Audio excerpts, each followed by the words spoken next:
Breaking news, Basangwa Congo na Mboka na Bino. Vous allez bongo en direct qui a Sentinel TV. Let's go now.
Ingeta ya titi Ingeta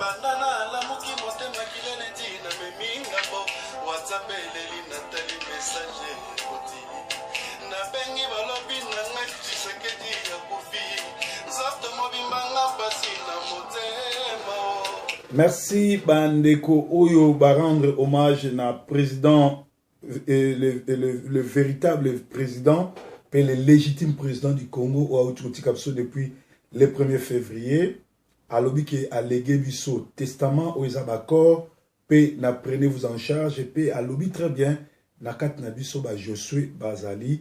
ba Josué Baza Ebele, d'ailleurs les journalistes s'en foutent, alobi était, tango Yesu azalaki na bomo iba disciple,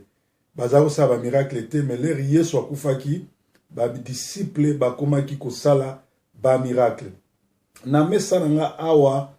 ezali avis de recherche Azarias Rouberwa dans l'œil du tribunal criminel international. Nous portons à la connaissance de tous les Congolais que messieurs Azarias Rouberwa est recherché par l'international criminal Côte pour avoir enrôlé des enfants de 7 à 10 ans dans les mouvements armés qui sévissent à l'est du pays.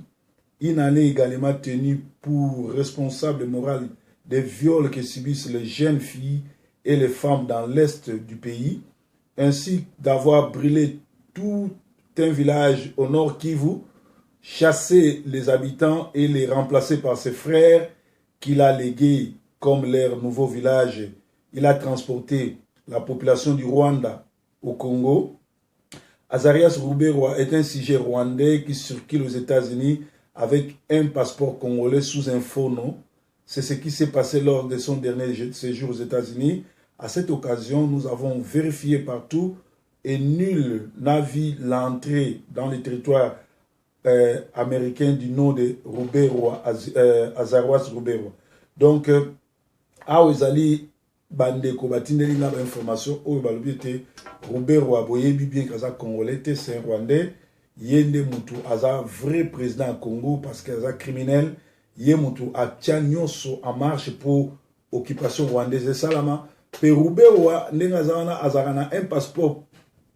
congolais où est en combat Rouberwa te. Dernièrement, Yemutu a qui ba congolais na dîner chrétien, ba bien en chrétien mais à dîner sataniste parce que ba chrétien ba bo marabatute puis ba liaka ba chair humaine te. Alors Rouberwa a recherché bino ba pouvani les États-Unis. Beaucoup de Samakambo na administration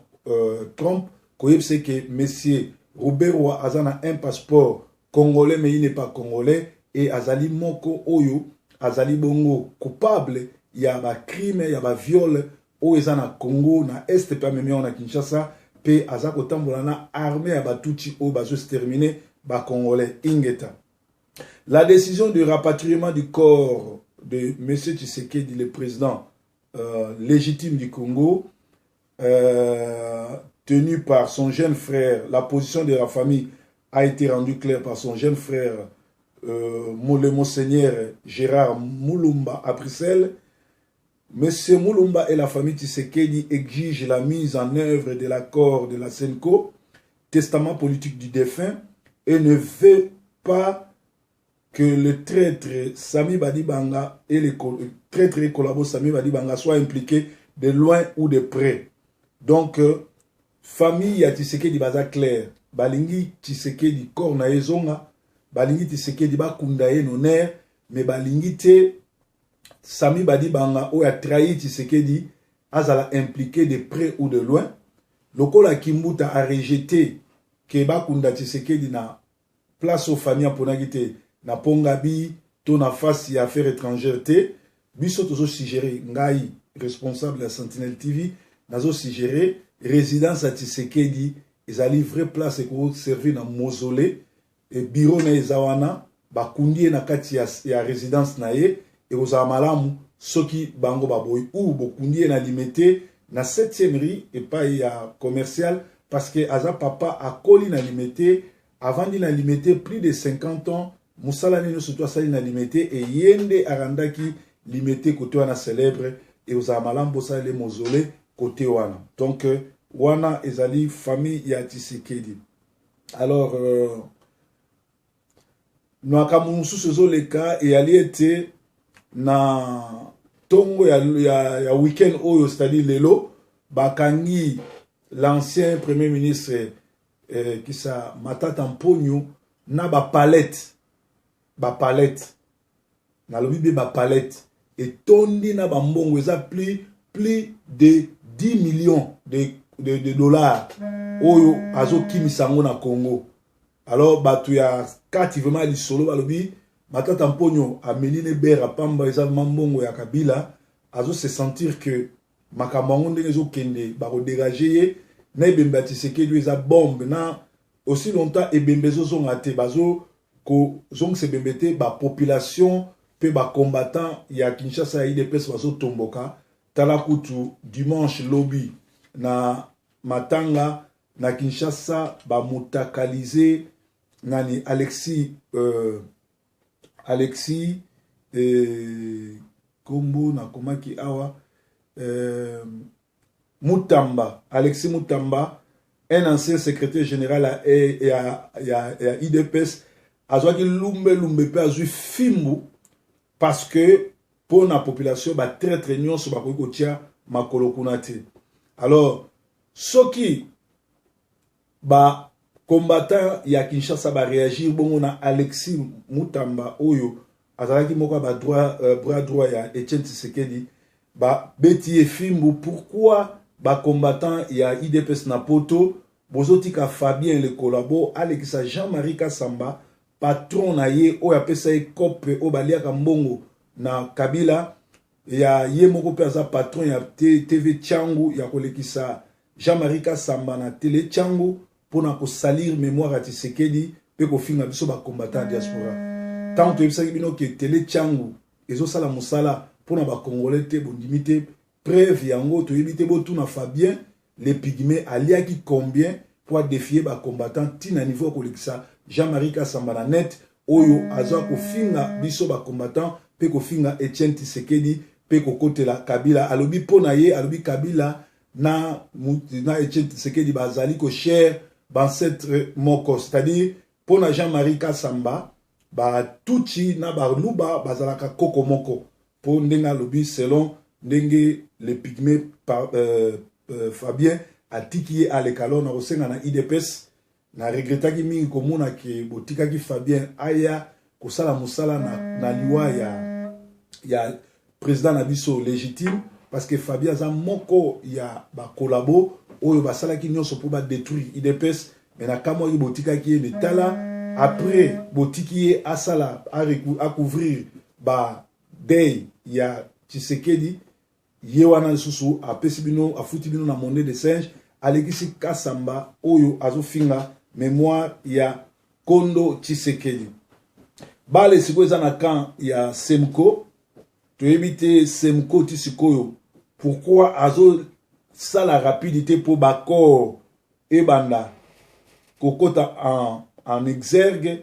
parce que yangonde ezo bloqué rapatriement ya corps ya président Eli. Alors aussi longtemps que population corps ezo kendete matanga ezo pusana ezo pesa bango kanda pe ekomema na soulèvement populaire pour na kobenga na Kabila na ba intérêt na ye na ba Rwandais ekozala vraiment kitoko. Donc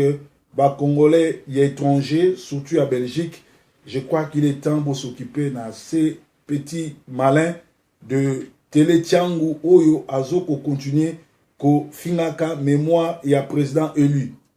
Alors Tolba qui était ancien premier ministre Matata Mpogno a commis François Filon à la congolaise pour bakangi na ba service ya douane ya Brazzaville. Félicitations na ba service ya douane à Brazzaville. Et kangi na ba millions de dollars mbongo ibele na ngonga oyo peuple azo kufana nzala banzela ezo bukana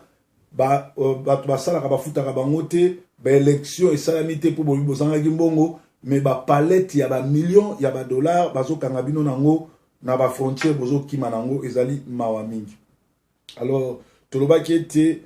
Monseigneur Gérard Moulumba exige la mise en œuvre de l'accord de Semko. Pour na bango ezali testament politique il y a des fins et sengeli to respecter en haut et kende tina suka. Alors du sous awa to zali lelo le 13 King Kester Emeneya a kokisi 3 ans banda kufa ki le 12 février 2014 et lelo to zali 13 ça veut dire ça fait déjà 3 ans une journée to rendre hommage Nzambe toyebi ki akanisela ye. Alors album na ye eza toujours bloqué toyebi te pona nini. Alors nga nazo proposer étant que pasteur pe membre à famille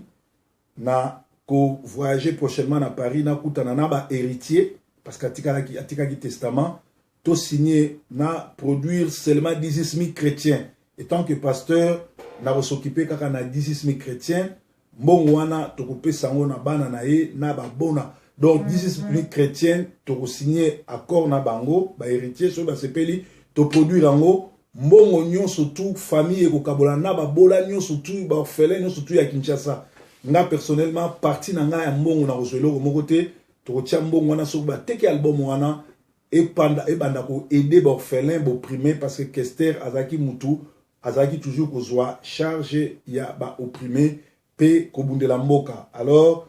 toko travailler en collaboration na famille na veuve moi sinaye soki na balite même soka bali akoki ko aider lisolo oyo pour na ko finaliser eza malamu te ke mutu akufi atiki album na ye 3 ans durant mutu moko alobakelo ko moko te batu bavandi nie eza na batu mosusu balingaka batu mosusu bakufa po bango batika ko hériter biloko ya batu mosusu toyaki poto soki mutu asi amemi yo na poto apesi yo mukanda profiter sala nyonso tout po yepe a profiter vinaye. Alors ezali nde mwana pourquoi Kanambe qui est illégal n'a pouvoir continuer à massacrer et à narguer les Congolais azo créer ba foyer de tension insécurité partout pour être à ça la état de au babenga état d'urgence afin que l'élection est salamate et là kwa moi ba Congolais bazo jouer jenaye moko na bango ezali ne mwana nsemi o azo jouer jenaye. Alors breaking news ezalaki yango lobi to kozongela poto lobela nyoswana ye 60 kolo na breaking news